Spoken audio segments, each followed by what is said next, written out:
Okay, we're going to get started here. Good afternoon again, everybody. Welcome to Faculty Development Rounds. This is actually the first set of rounds in 2010, and I want to say Happy New Year for everybody. We are going to be co-hosting and co-presenting these rounds today from both Victoria and Vancouver. And from Victoria, we will have Giselle talking in a few minutes. And I'm Roger Wong from Vancouver, and I want to welcome our audience from different parts. I see that we have broadcasting to main campus, to, I believe, the north as well. And we're waiting for Kelowna to join us. And if I'm missing any other sites, please let me know now, because on screen I can see only these sites that I've mentioned so far. I guess this is everybody that we have, right? Okay, good. So once again, the topic for today is faculty development, moving forward together. We have a very intimate group today, so I guess we'll leave lots of opportunity for discussion and questions, etc. My understanding is this particular session is being recorded as well, so hopefully it will be available on archive on our faculty development website at a later date. So without further ado, and this is the disclosure slide. What we'll be talking about today is to talk a little bit about the principles of faculty development and also to describe the process with which we use to creating innovative faculty development programs. We'll reflect and talk a little bit about essential ingredients for effective faculty development as well as implementation strategies. So that's a bit of a game plan. We're going to be using the UBC model as a prototype as well. So I guess it is very helpful for us to first start off the presentation by talking about what is faculty development. I guess one of the things that we learn very quickly is that when you talk to 10 different people about faculty development and ask them what do you think it entails, we inevitably will get 10 different answers. Faculty development, in fact, we find out means different things to different people. And there are multiple perspectives, either from members who are of the clinical faculty, from our GFT faculty in clinical and foundational sciences department, from our interprofessional colleagues, as well as when you talk to faculty members at various stages of their career development, they can see different things when it comes down to faculty development. In fact, one of the broader definitions, in fact, a definition that the Royal College has used, talks about faculty development as including activities that are designed to improving an individual's knowledge and skills in areas that are considered to be essential to the performance as a faculty member. In other words, it's a very generic, functional kind of definition. Obviously, if you read further and if you try to think about it, we are talking about activities that relate to the faculty's roles in an academic institution, including teaching, assessment, and then it can also include things such as administration and research, etc. So a very broad definition.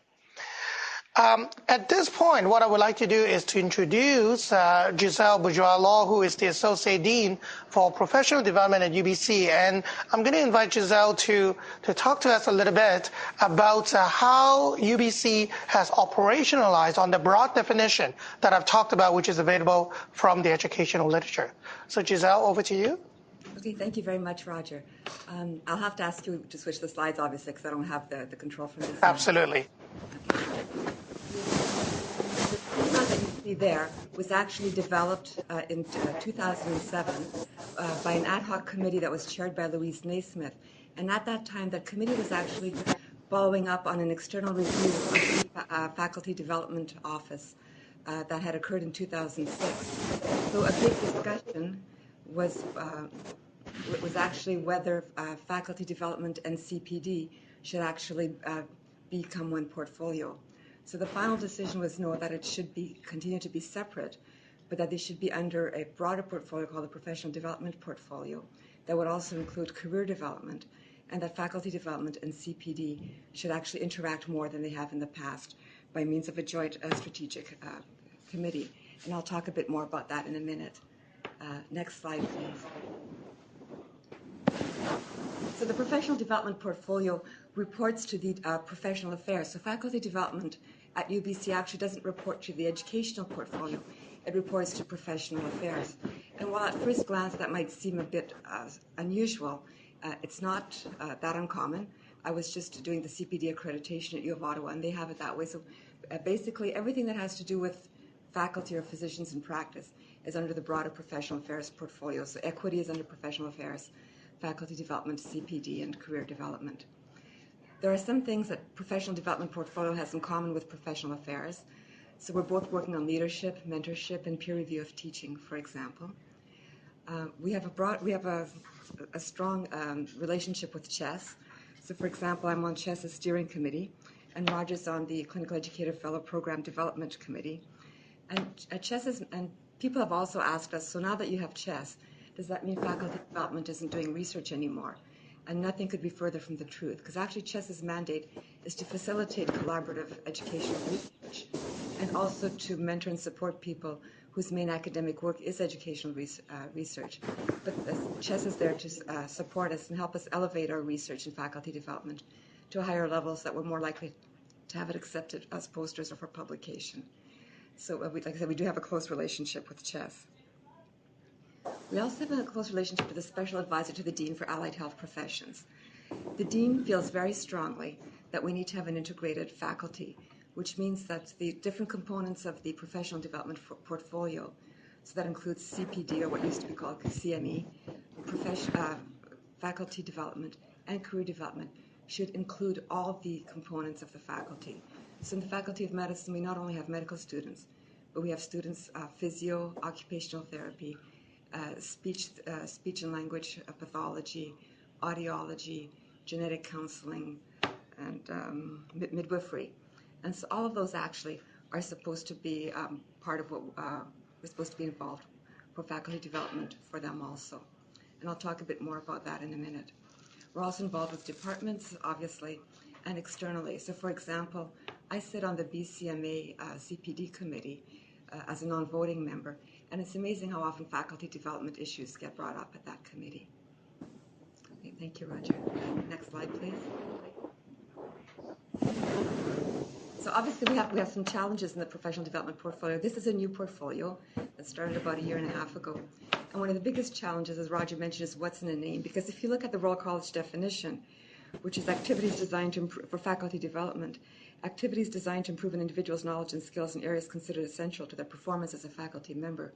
That could include anything. That could include your medical practice. And so, for example, I've had people tell me, well, why can't we be promoted based on our CPD activities? And then I realize we're talking about more faculty development. Or why aren't you doing this? Or why isn't CPD doing this? Or why isn't faculty development doing that? So I think one of the challenges over the next few months is to actually come up with definitions that we will use at UBC and get those widely circulated so that we're all talking about the same thing. Other challenges include working towards an integrated faculty. And that's where working with Brenda Loveridge, who's the special advisor to the deans, will be very helpful, because it's, that's not something that we're used to in our culture here. So how do we integrate the physios, the OTs in faculty development, for example? And I actually see faculty development as one of the easier areas to integrate them in, because when you're teaching clinically, it doesn't matter if you're teaching an OT student or a medical student. I think the principles are pretty much the same. Another challenge is to address the needs of all faculty members, whether clinical faculty, basic science researchers, people who do both.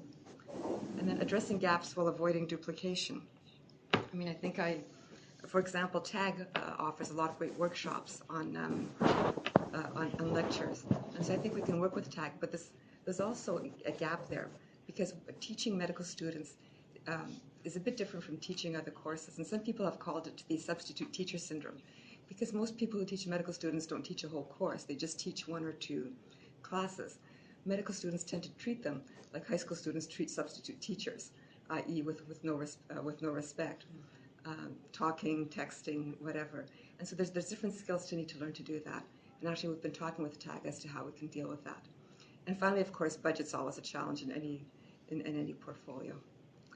Next slide, please. Some of the projects we're working on is a synergy between faculty development and career development. So there's now a faculty development CPD synergy committee, and we're working on, for example, on how can we integrate faculty development into CPD. So if we're doing, for example, a day on continuing medical education on looking after diabetes, maybe we could also integrate something in there as to how you teach chronic disease management to your residents and students. So how can we integrate it? CPD has also a lot of experience using distance education technologies that faculty development might be able to tap into. We can try and make sure that everything we do for faculty development also has CPD credits attached to it. We're working toward trying to get a career development workshop series for both faculty development and career development for both new and mid-level career faculty. Started having conversations with family medicine about how you do mentorship for clinical faculty. There's a mentorship program for tenure track faculty, but how do you mentor clinical faculty? And we have almost 4,000 clinical faculty at UBC. So how can we do something for clinical faculty, especially those not in the lower mainland? So having some conversations with family medicine about how we can do that. And finally, and I meant to put my email address here. It's very simple. It's giselle.bourgeoislaw@viha.ca. So if you have any ideas about things you think that we should do, please let me know. So I'll pass it back to Roger now. Thank you very much. One of the things that you will see from our discussion is that we have a unique challenge here. We have a challenge of something which can be quite nebulous, and yet, in fact, we have to operationalize and make something quite concrete out of it. And therefore, comes from this challenge is an opportunity. Certainly when the process of looking at faculty development UBC was given kind of another opportunity from 2009.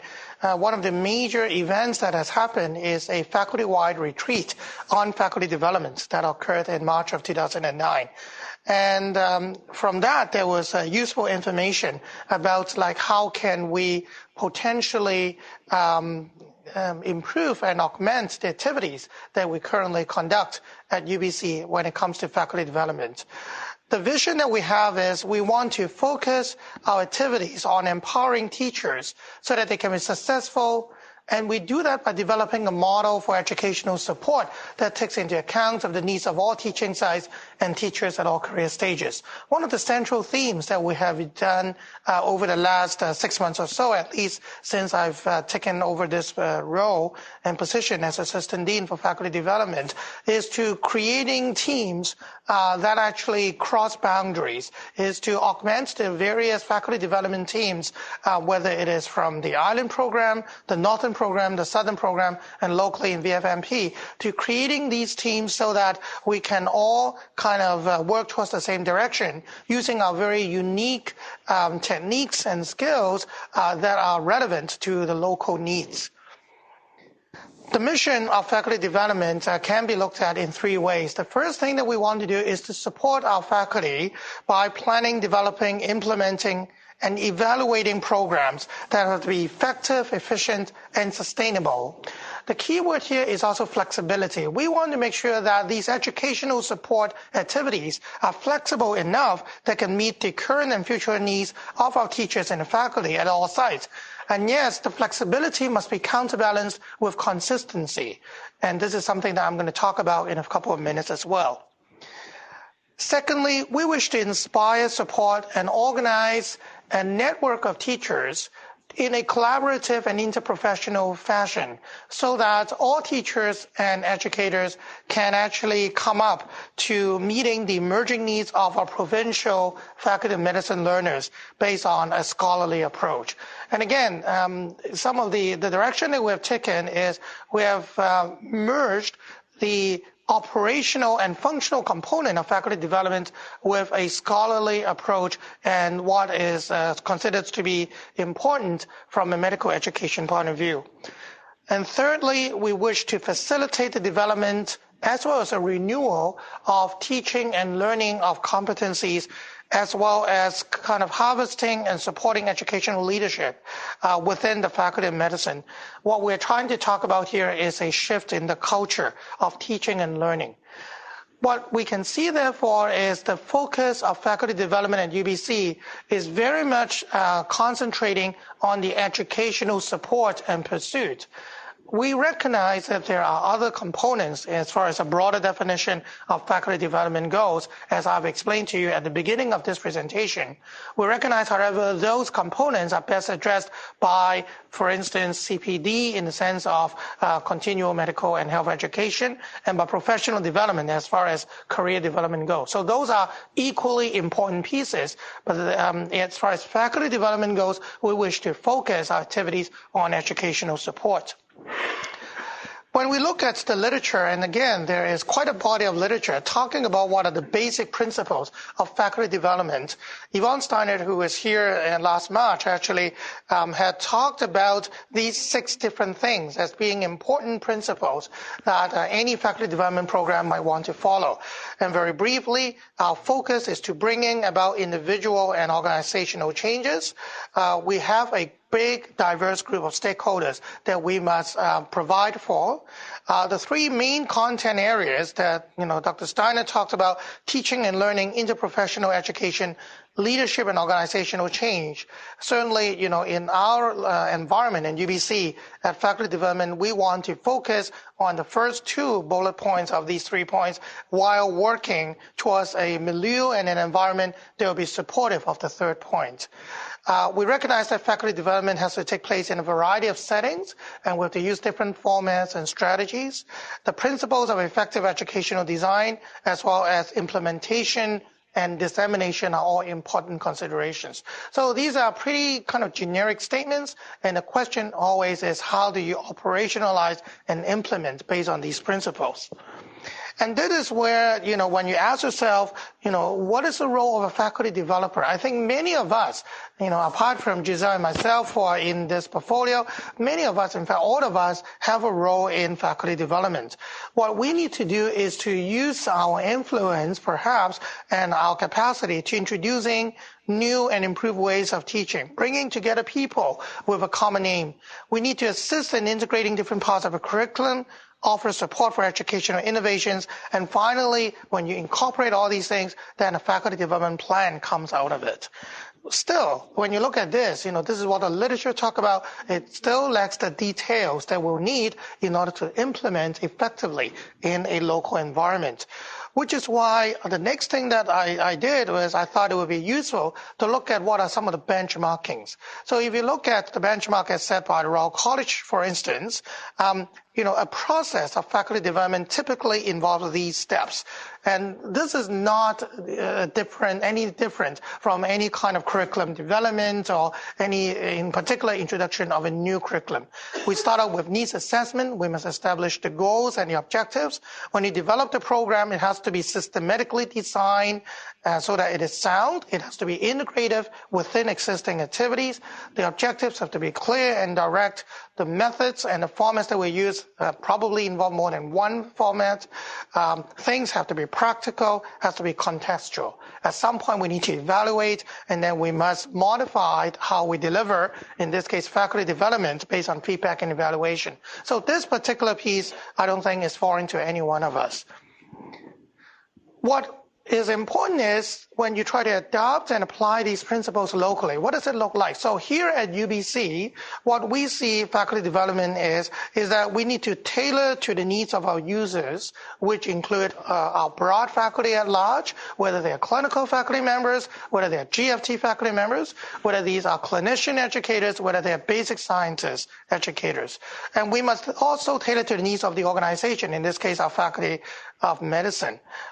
We actually conducted a literature review, and as I mentioned, in March of 2009, almost 10 months ago now, we had a very broad-based retreat that we consulted a variety of stakeholders from all the sites and different programs, departments, different kind of teachers, learners, etc. And that comes out of it, of the retreat, are these 6 different recommendations. And this is, again, kind of consensus statements that are done in a modified kind of Delphi kind of methodology. Faculty development is felt to be collegial, supportive, and experiential. It must take place in a collaborative, distributed, interprofessional network. Faculty development activities have to incorporate best practices and available evidence to promote growth and sustainability. Faculty development has to be flexible to the needs of distributed sites and yet have to be present within a strong and a central coordination role. Faculty development is open to change and therefore opportunities for innovation and review, all done in a scholarly fashion. The use of a collaborative approach is important, and then the whole issue of faculty development being evidence-informed. So these are concrete recommendations that came out of the retreat. For those of you, and in fact many of you I think in the audience today were part of the retreat, you might remember these kind of were the final conclusions from that particular exercise. What is important though is how do we start to implement and integrate within current activities or as well as in the creation of new activities. Well, I think one of the things that we have to remember when implementing is the fact that our overall goal, once again, if you think back to what Yvonne Steiner talked about, was to influence at the individual and organizational level. And this particular slide illustrates what are some of the deliverables that we can do.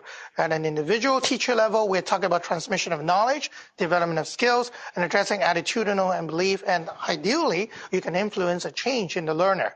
At an organizational, the faculty at large level, we're talking about creating opportunities, empowering teachers, and addressing systemic issues. These things are not mutually exclusive. In fact, in our design, our programming, we have to do things such that both individual and organizational goals can be met. So this is what we have done at UBC locally. The way how we perceive faculty development is that the three major goals are to optimizing teaching knowledge and skills amongst our teachers, to connect teaching with learning, as well as empowering teachers. And these facets are all interrelated, which is why you have like a modified Venn diagram here with linkages of all these.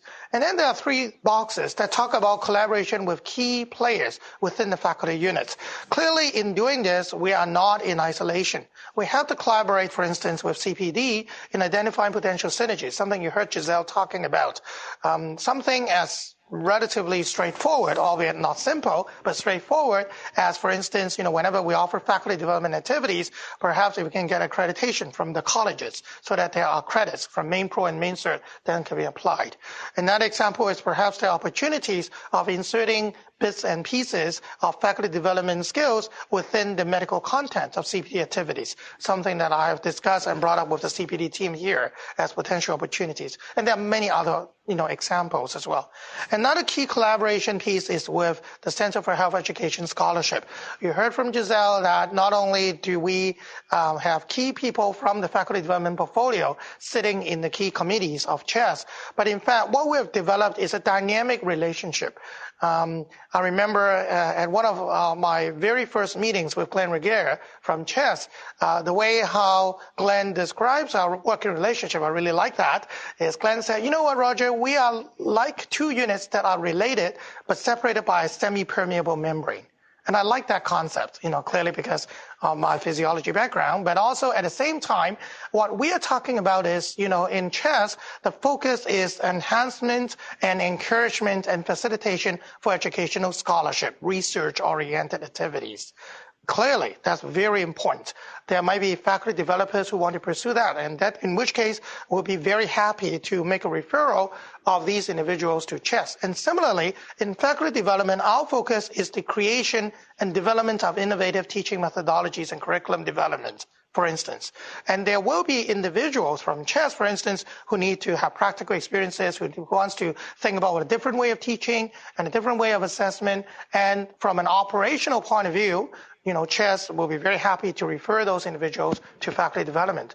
There are also opportunities that both CHES and faculty development see as kind of conjoining our efforts. For instance, there are individuals who need support from both of us. And I think that analogy of a semi-permeable membrane is quite useful.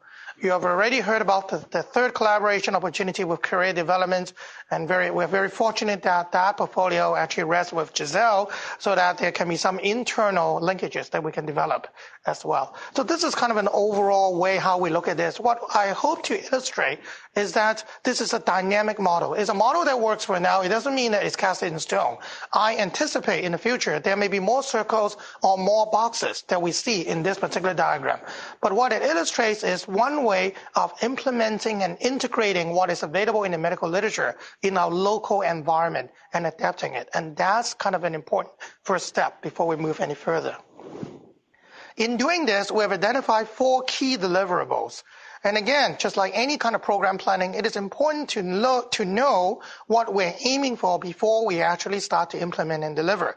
So the first deliverable is a consistency in the availability of faculty development sites. The second deliverable is enhanced communication and collaboration. Third deliverable has to do with improved access and opportunities for participation anytime and anywhere. And last but not least, to have a positive impact on teaching and learning. It is important that we transmit and translate the goals into these deliverables so that when we talk about rolling out of individual programs, these programs have to have consistency with the goals and the deliverables. This is how we actually get something out of it. I want to draw all our attention back to this wonderful educational cycle. It is something that the Royal College has put out. And in fact, we all know that in any kind of educational endeavor, we start out with needs assessment, moving on to objectives, creating instructional methods, assessing the learner, and then evaluating the program. We know that the educational experience is influenced not only by the learners and the teachers, but also the milieu or the environment. I'm using this particular slide because I think it's very analogous for us in faculty development to look at the whole faculty development cycle as similar to this educational cycle. In fact, I can superimpose the cycle using the other cycle that we talk about, the cycle of different learning styles. And again, many of you are familiar with this. This is excerpted from an article, from a manuscript in the American Journal of Medical Sciences back in '96, talking about the fact that you have learners and teachers who have these different styles. In other words, some of them are the more concrete, experienced people. They like to sense and feel. Other people are more reflective. They like to watch. Other people are more thinkers, and they have abstract conceptual development. And finally, they are the doers, who actually have to be hands-on and actively experimenting. We know that both faculty members and residents actually not only do different faculty members and different residents have different styles, each individual faculty member and individual resident can adopt a different learning style at different points of their career. So therefore, in the development of faculty development activities, we have to be able to meet up with the needs and the changing styles of these teachers and the residents. So I'm not trying to make things sound too complicated. All I'm trying to say is that it is an evolving target. So one particular methodology, one particular program that works brilliantly in University X doesn't mean it's going to work brilliantly in UBC and vice versa. So I think, therefore, the secret or the magic of doing this successfully is to look at the principles and the ingredients of success rather than just importing something from, say, Stanford or from UCLA or whatever. And with that in mind, this is what we have created in UBC. Recognizing that we have a unique opportunity of distributed sites, recognizing that we have a vast number of resources, in particular in terms of people. We have great faculty developers and their teams at each of the various sites already.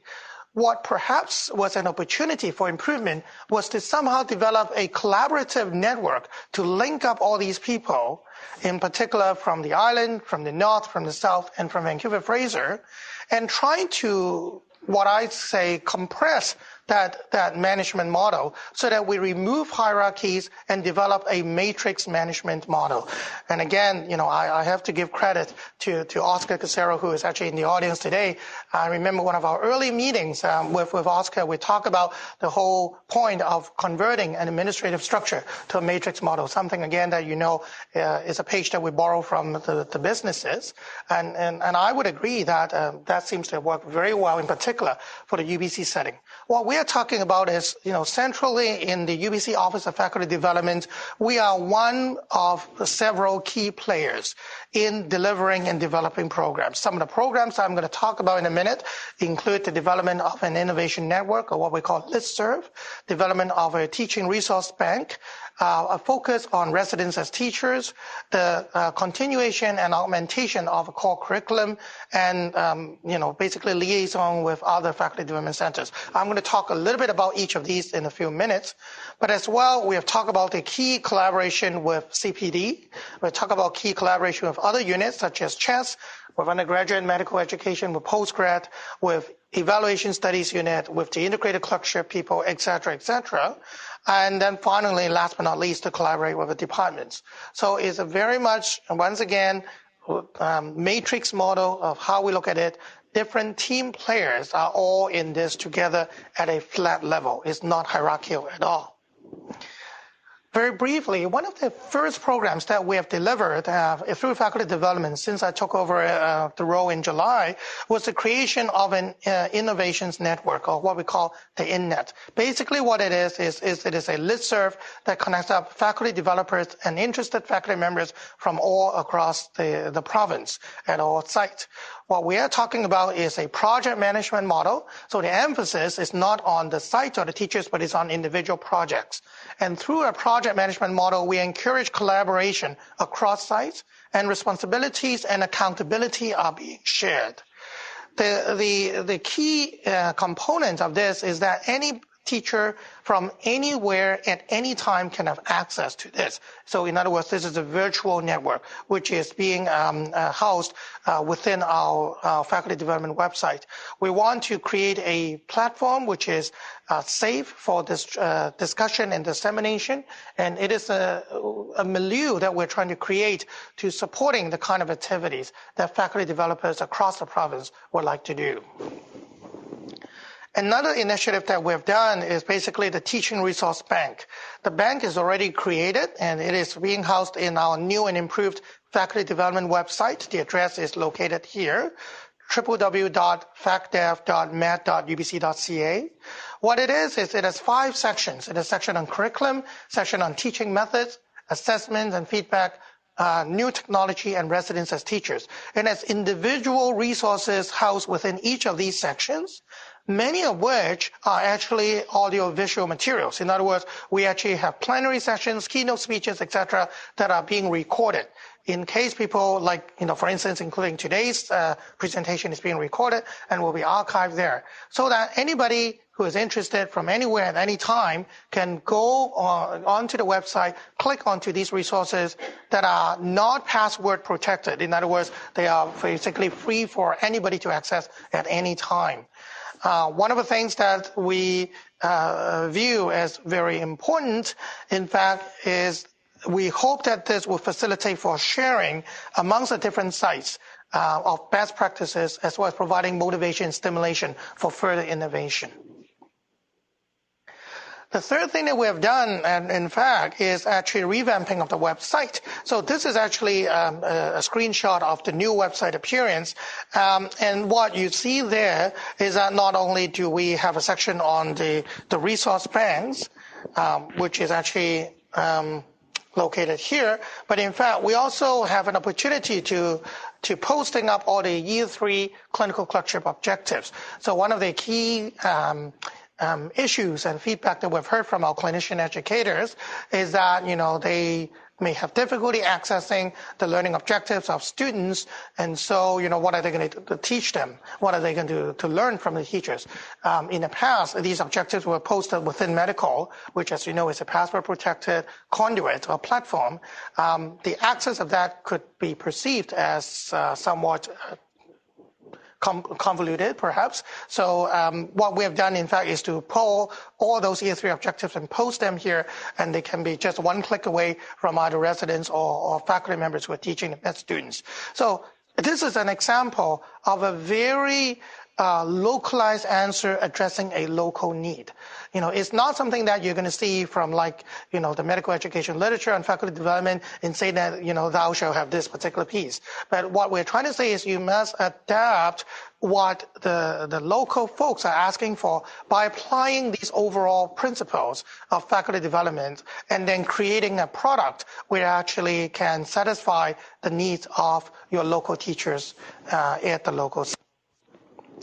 Residence as teacher is something that we put quite a bit of emphasis on because, as we know, for both junior residents as well as the medical students, the bulk of the educational experiences actually come from more senior residents. So we have done quite a bit of collaboration with the postgrad medical education team and talking about how do we revamp and revitalize this whole issue of residence as teachers.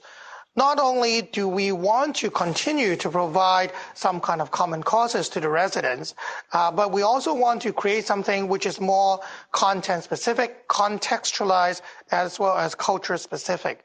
We want to de-emphasize one-size-fits-all. In other words, what we try to do is rather than having all residents from all different programs, whether they are from medical microbiology or general surgery or internal medicine or pediatrics, all coming to the one room and learn about competency X, Y, and Z, instead of doing that, we decide to go out. The whole notion of academic detailing, basically. We go out so that we deliver to smaller groupings that can have a similar basis in terms of content, context, and culture. And this is something that we have certainly actively taken part in over the last 6 to 7 months. We have changed the way how we do program director workshops. So our most recent workshop actually occurred on December the 3rd, whereby the whole theme of the workshop was resident as teacher. We had invited an external speaker, a plenary speaker, in this case, Danny Panisco from University of Toronto. And again, he was the guy who developed the master teaching program at U of T. So we had an opportunity to talk about external perspectives and mixing it with the local perspectives from a couple of our local speakers, in this case, Leslie Sadonic and Sandra Salinger-Jarvis. And we were able to actually look at some of the newer ways of thinking about this very important topic. There are also going to be my personal involvement in the CHESS Clinical Educator Fellowship Program as a person sitting on the training committee and able to facilitate for further kind of faculty development perspectives amongst our future medical educators. So this was actually the slide to remind us that the program director workshop happened on December the 3rd. In case for individuals who did not make it, all the plenary sessions actually were recorded, and you could have free access through our website. And in fact, this was done quite nicely for us, and this is a screenshot of the website. Just click on the individual pictures and the speakers, and you'll have different speeches. This was very well attended. In fact, we had a full house. It was very well rated as well in terms of feedback and evaluation from the participants. We're also going to have a follow-up piece. Later on this month, we're going to have a survey to all the participants in the December workshop to ask them whether they actually have planned anything, whether they have implemented anything, and what are the barriers and potential challenges that they face. Because what we want to do is to help and reach out to actually see the materializing of some of the things that they've talked about. Core curriculum, something that we have done for years in faculty development, involve the delivery of workshops such as the ABC primers, such as the PBL workshops, etc. What we want to emphasize here is that we recognize and we celebrate the differences and the flexibility of the different programs that are being delivered across different sites of the province. What we are also aware of is that although the delivery can be localized and specialized, the objectives are all consistent, and in fact, we want to make sure that innovations and improvements are being incorporated in these things. So specifically, there are some of the newer things that we're looking at is we're thinking of creating, for instance, for the Vancouver program, a DEF, like a sequel to the ABC primer. Now, we recognize that some of these activities have already been happening, for instance, over in the island and in the north. And in fact, these are opportunities whereby I think the folks and the team in Vancouver can learn from our colleagues from the island and the north and when implementing something like this. Another example is technology-enabled learning. I recognize that they already have planned and delivered a couple of workshops at some of our other sites. In fact, opportunities also exist for the Vancouver Fraser kind of part. What I'm talking about is creating this dynamic partnership and sharing in a collaborative network that hopefully things are going to be connected a lot better. And in fact, all of us are able to move forward together. Medical education rounds. We have, for this year, starting this year, streamlined the delivery and the logistics with CHESS, for instance. So we want to make sure that, rounds that are delivered through faculty development are not going to be in conflict with the dates and the times of rounds delivered by CHESS. And in fact, we see opportunities of further collaboration. One of the big events for faculty development is the medical education half day, which traditionally and historically occur in May of every year. So this year, we are quite excited that we see an opportunity of combining the medical education half day with the faculty development retreat opportunity. In fact, we are seeing this as a possibility of a 1.5 day event, perhaps on a Thursday, Friday, sometime in June. And we are now actively in the planning phase of kind of look at programming, look at venue selection, as well as all the other principles we have talked about. We're going to be collaborating with our CBT team to make sure that our activities are going to be accredited through Main Pro and Main Circ. We're going to be talking to different players, our colleagues in the north and in the island and in the south to make sure that all these efforts can be coordinated. So there are lots of opportunities that we want to seize.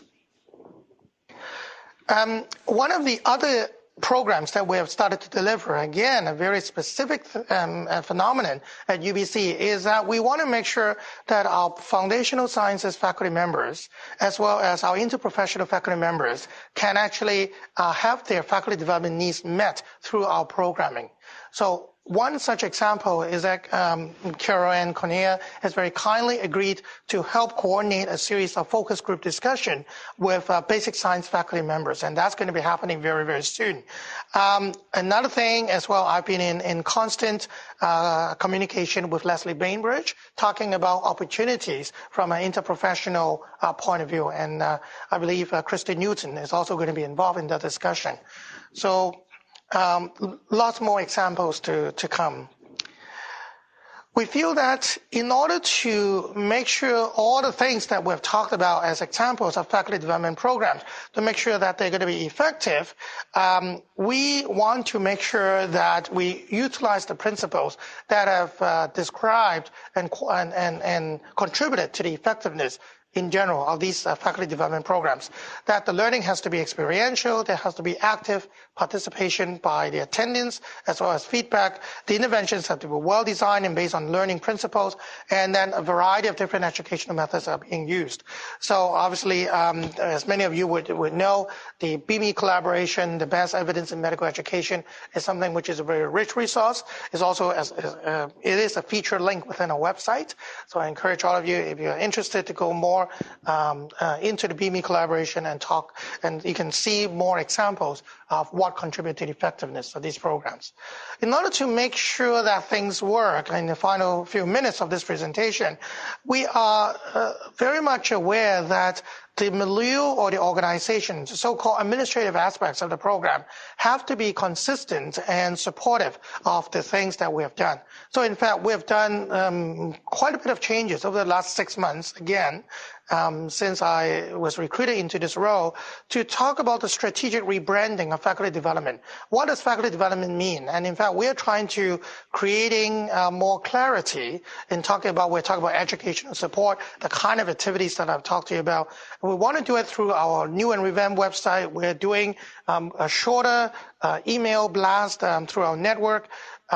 We also, in communication with the Faculty of Medicine communication team, we're going to have a major initiative actually coming up in a couple of months, inviting faculty members as well as resident members to submit teaching tips as a teaching tip submission. The end product would be, we want to creating like a 12 tips to teaching within the distributed site faculty, the medical teacher article kind of flavor.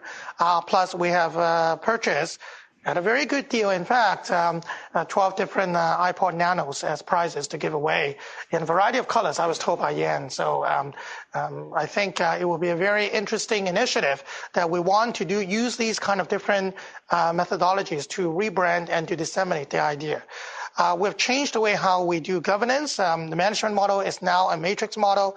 We reorg the office and the role, so that pretty much the central UBC Office of Faculty Development, which is on the 11th floor of the Diamond Building here, is open basically 5 days a week, and there will always be someone there from 9 a.m. until 4 p.m.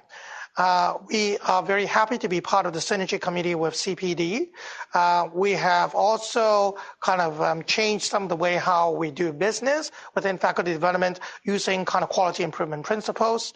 And finally, we would hope that as a result of all of these changes, we're able to shift the culture and move it forward in terms of making this a faculty development friendly culture. When we're implementing, again, implementation is everything when it comes to innovations, and innovation really does not equate to anything if we cannot implement. We go back and look at the principles that have been articulated, and these are the principles, for instance, that is articulated in the literature, talking about engagement. What some of the business papers we talk about buy-in. I don't like the word buy-in. I think we want to engage people. We need to make sure programs are sustainable. We want to build clarity around our terminology and phraseology. The importance of support internally and externally are important. I like this next point, talking about win-win for other academic demands. I remember some of my discussion with faculty developers across the country is that faculty members are busy people. They have different things that they want to do. If you try to support them educationally, in terms of teaching methodology, assessment methods, etc., we want to make sure we do it in such a way that it's not going to be perceived as kind of counterproductive to some of the other roles that faculty members have to play, such as research. So it is something that we're very much aware of. We talk about changing the hierarchical or simplifying hierarchical structure, changing the way how we do business, and shifting the culture. Challenges always include the time commitment. Faculty development is not resource neutral. We actually have to put in resources as well. Engaging faculty with unperceived needs. This is a big one because for faculty members who come to us, whether they are teachers and residents who think and who know that they have a need for faculty development, we actually have a particular way of engaging them. But for those who do not see that need, or for those who disagree with you that there's a need, I think those are kind of the populations that we need to work on. And those are the kind of things like in terms of access to those cohorts will be important. The iPod Nano competition, for instance, of teaching tip submission is something that we hope is going to work towards. Particularly, there's a cohort out there who might not have thought about what they could do and contribute, who might already be doing a lot of these things anyways in terms of teaching tips and effective teaching and learning. We have already talked about lack of consensus around terminology. This whole issue of faculty development and who do they work for? Do they try to do things for the benefit of undergraduate medical education or postgrad? I am a firm believer that if you look at the literature and you look at the evidence over the last 10 years on faculty development, there really is a blurring of that line, which is arbitrary anyways, that separates undergraduate from postgraduate. So concrete examples, if you think of learning objectives, for instance, many of us know that, the CanMEDS framework in terms of developing competencies and objectives started off historically for postgraduate education. Now it's being adopted by undergraduate education. In fact, we see the pendulum and the extension of that framework even to potentially the pre-medical school admission phase in terms of looking at the kind of roles that what makes a good physician and what makes a good doctor. And I think when it comes to medical education anyways, there's arbitrary division of, this is only good for undergrad, this is only good for postgrad. That's going to go away. We see kind of synergies and collaboration between the groupings. We do need to address the unique needs from each of these groups, but we don't think that things that we deliver to one group are mutually exclusive from another group. We talk about academic demands and we talk about professional culture shifts already. Specific challenges at UBC always has to do with money, space, people, and the whole issue of the fact that we're in a unique situation with distributed sites, I look at it as an opportunity, as a vast opportunity, because we have a lot of people in particular, very great efforts, team members, who have been doing a lot of good work and excellent work in faculty development. What we need to do is to somehow collaborate and connect up all these different parts of activities so that we can create a concerted effort in moving our faculty forward. So, for instance, for those of you who actually were here, you might remember our very first faculty development rounds this year was actually delivered and hosted from Victoria, whereby Jane Gear has very kindly agreed to share her work on a new way of teaching kind of a professional competency, something that to our medical students, something that we don't usually think about talking about harassment and a different way of teaching about harassment. In the month of November, we had the opportunity of seeing an excellent demonstration of the great work done by the Northern team, using kind of art to talk about the different ways of providing feedback and assessment to look beyond what is obvious by going over a particular program that was hosted at a local art gallery. So these are very great examples and work that we at UBC Faculty Development want to celebrate and want to share and disseminate. I think one of the things that we have to remember as well is that the increasing difficulty for clinical teachers to balance the need for faculty development and the realities of clinical practice. Clinician educators are busy, mainly because most of our clinician educators are actually doctors working out in the front line. So if you say that the faculty development activity has to happen at 10 o'clock on a Friday morning, that ain't going to happen. People are not going to show up. That's the reason why we have tried to do academic detailing. That's why we've tried to archive materials that are available on our innovation network and our website at any time from anywhere, and anybody can go in at their own leisure.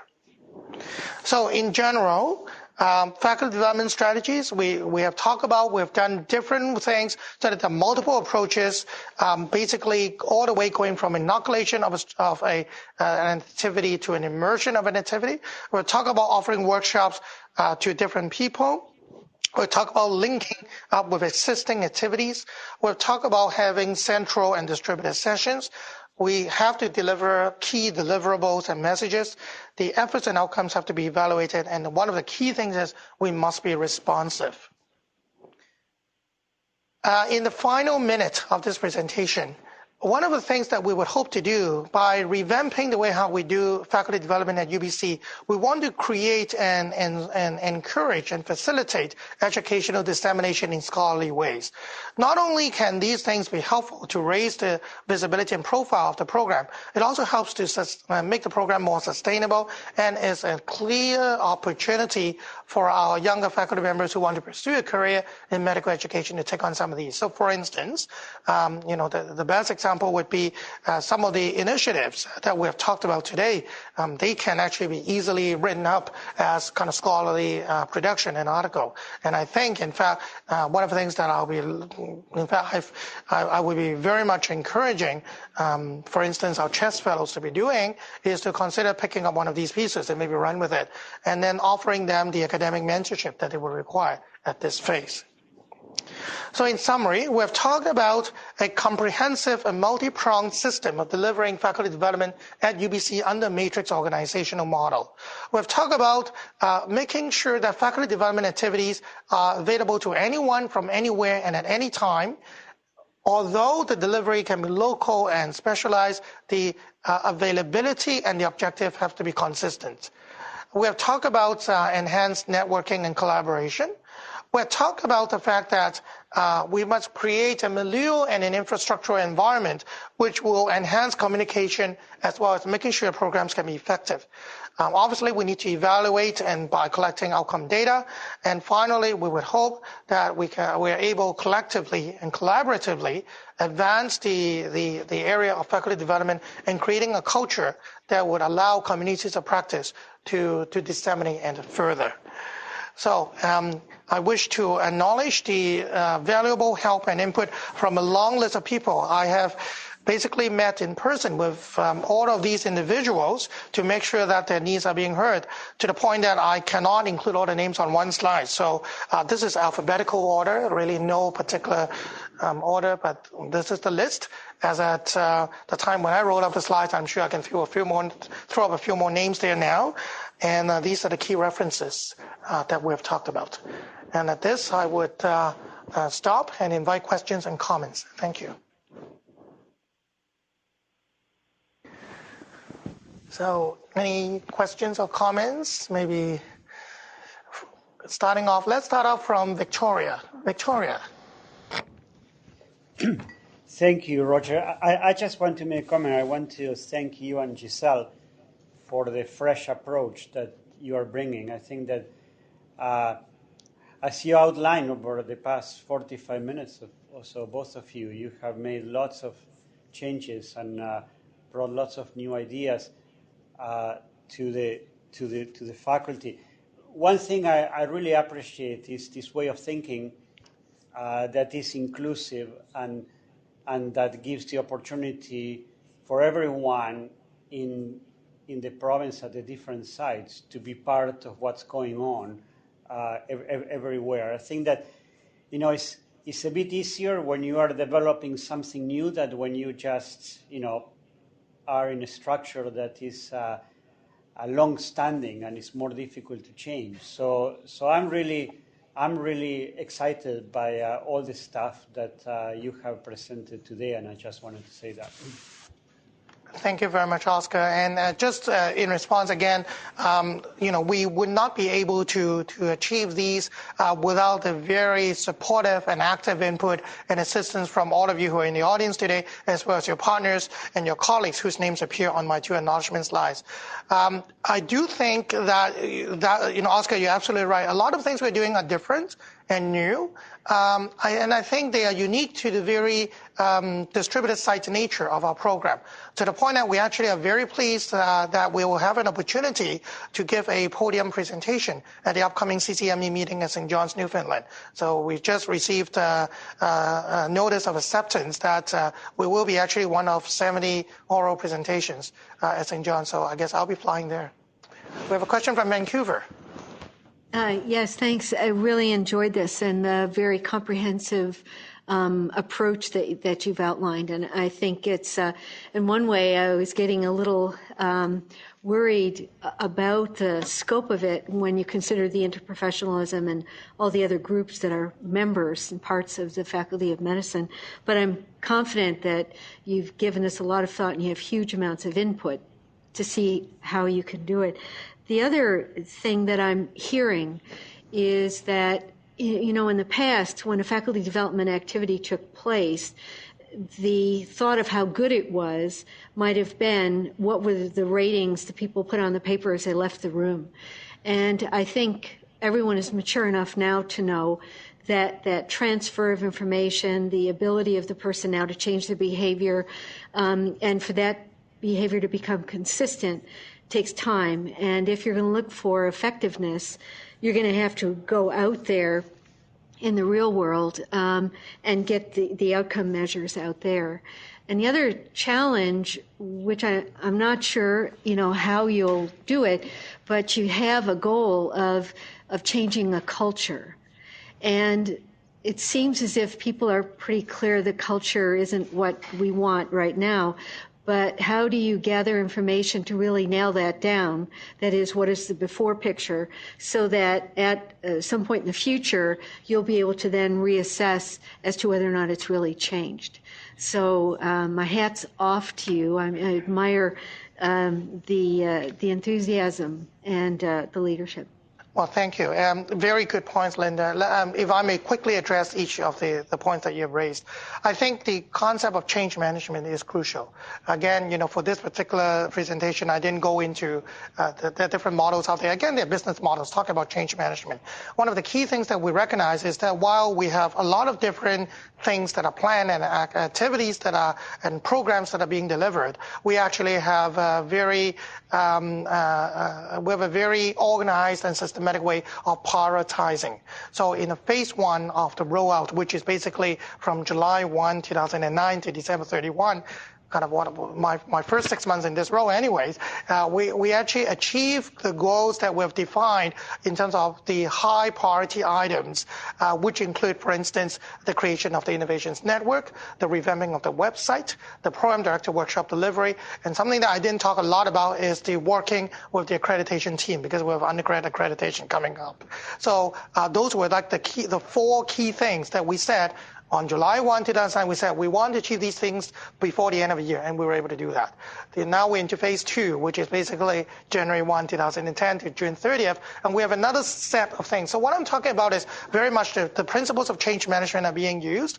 We want to make sure that we don't overwhelm people with all these changes. The notion that, yeah, this is a very comprehensive plan and there are lots of things, but it doesn't mean that all of them happen all at once. In fact, we have time things. Each of these things have a timeline that we actually have anticipated delivery timeline and evaluation timeline.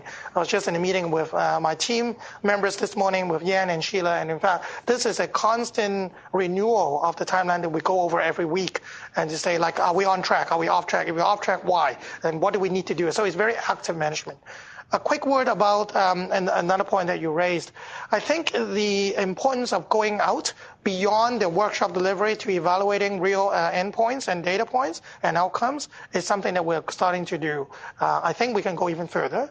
The example of sending out the email survey to the program director workshop participants about 6 weeks after the workshop to talk about very simple things. And I don't need many tick box surveys. All I want to know is, have they planned anything? Have they implemented anything? What are the barriers and challenges? That's all I want to know. Like, we keep it simple. Program directors are busy. They don't have time to do another 50-item survey, right? So this is the kind of direction we're going.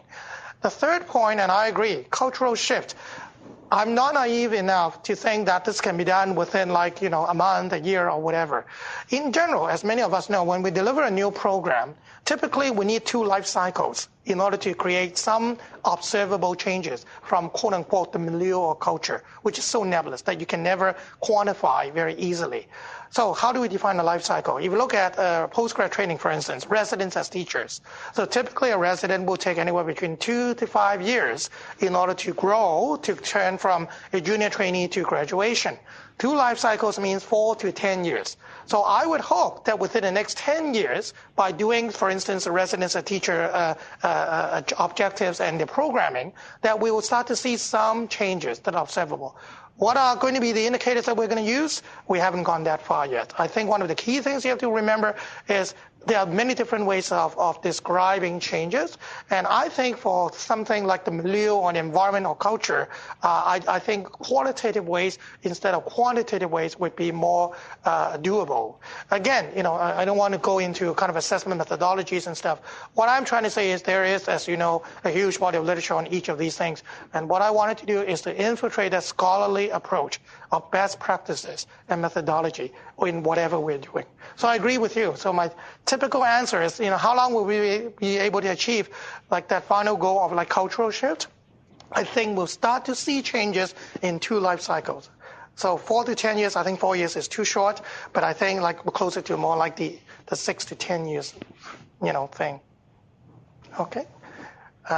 We have a question from Vancouver as well. Yes. I just have one question. When you listed under challenges, it may actually follow along from what we're talking about. One of your challenges you put in, I think, was professional culture. Yeah. And I just wondered what you meant by that. Sure. A very vivid example, when I've been talking with many different groupings within our faculty.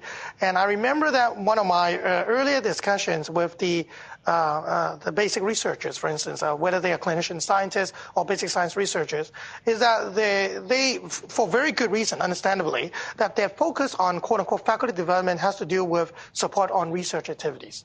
And then the immediate question that comes from that cohort would be, okay, where is your programming as far as supporting research goes? And my response is absolutely, because as a clinician scientist myself, I agree that there has to be support and help. But the focus of the faculty development stuff that we talk about here is on teaching support and educational innovations.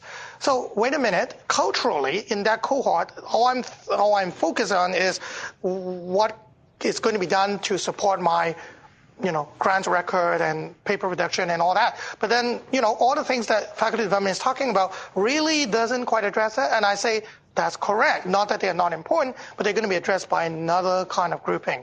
Like, for instance, I see career development, something that Giselle is working on, will have a very big impact, right? Because how do you help a junior clinician scientist to move along the career trajectory? So I see that as an important thing, but not necessarily something that I do within faculty development. So that would be one example. We should probably go to UBC main campus. Any question from there? Thank you, Roger. Can you hear me? Yes. Yeah. Hi, Shafiq. Thank you for a very detailed and informative presentation. I have no questions. I'm just looking forward to being engaged in any way that I can. Thank you. Very good. Thank you. And let's go to the north. Any question from the north? No, I don't have any questions at this time, but thanks for asking.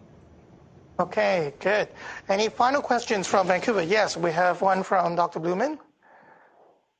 Thanks for such a thoughtful and fresh look at the whole domain of faculty development. I'm of course, we're a CPD hat, but I'm going to talk from my hat as a preceptor who receives faculty development as a clinical faculty.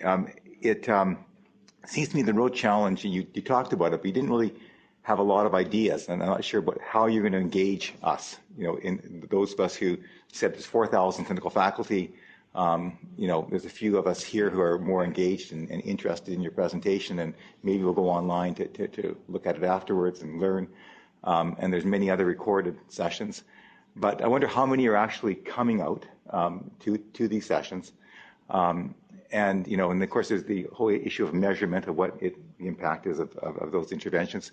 But aside from the iPod and they being anytime, anywhere, anyone being able to access the information, are there other fresh ideas you have to try and engage the bulk of clinical faculty who perhaps don't perceive the need, as you said, for support to improve their capacity to teach? I know it's a big question, so I thought I'd ask you. Absolutely. Thank you. I think I can respond to that question also as a clinical faculty member, because my appointment actually is clinical track as well. So I think the answer is multi-pronged. There have to be multiple things happening at the same time from the support of not only faculty development office, but it goes beyond that. I think this is very much something that, at a higher level, the dean as well as the health service regions we need to look into. For instance, what kind of motivates clinical faculty members to come out to do whatever, whether it's CPD or faculty development or combination of the two. Clearly, people have argued that monetary compensation is important, and I think it is effective, but it's not the only answer, as you and I would know, in people who are designing programs and delivering these things. Other motivations include things such as networking opportunity with peers who are already doing this. For people who are in the academic structure, in the university structure, advancement and career trajectory changes, career development is important. Again, this goes beyond what I have jurisdiction over, right? This is very much about promotion, tenure granting. To a clinical faculty member, let's say they have a clinical appointment, faculty appointment, and if they were to enroll and engage in activities like this, what does it mean in terms of their advancement of their clinical trajectory? Whether it is measured at university standard, health regional standard, or combination of the two. Now, it will be difficult from a health regional standard point of view because, again, one of my hats is I'm the associate head of medicine here in BCH. So I know how difficult it is to engage the administrators from the health service area, regional area, to thinking about this. But I think, talking about new ideas, and we can go as wild as we want, but that will be one of those things. I do think another thing that is really lacking and is not going to be easy is that different clinical faculty members have different drivers and motivators. So while some of the things that I've talked about work for some individuals, they don't work for every individual. So that compendium of drivers and motivators is vast. as an academic person, if I were to study this in a scholarly approach, I think what we need to do is to actually do neuropsychological testing of individuals, of different cohorts, to try to identify what drives these people to attaining activities like that. Now, I'm not going to do that because, the last message I want to go out is, oh God, faculty development is doing neuropsych testing on people. And that's not what I'm trying to say. But I think that there is a way of addressing this. It goes beyond what faculty development can deliver. It is very much a bigger system issue. I'm not trying to avoid a question, but it is very much like, a dean issue, a senior medical director issue is not something that I have complete control and influence over. We have a final question from Richard. Actually, Giselle, can I just say something to Bob? Yeah, sure, please. Yeah, I just want to say to Bob, part of the reason for having the Mentorship for Clinical Faculty program that I've been discussing with some of the people in family medicine is to actually address what you've been talking about. So maybe we can have a further discussion about that. But I hear what you're saying. Okay, and Richard. It's Eric Christensen. Yes, that's right. Sorry, that's okay, Roger. Yeah. I don't know. As an experienced faculty developer, to get back to that question, which I think is actually germane and quite to the point, and has been asked about to me as a faculty developer for over 30 years, is that really it focuses. It actually narrows down to the moment of opportunity. And I think those moments of opportunity are relatively rare, but they actually are instrumental in establishing habits of mind and of practice that actually play out through the rest of a faculty member's career.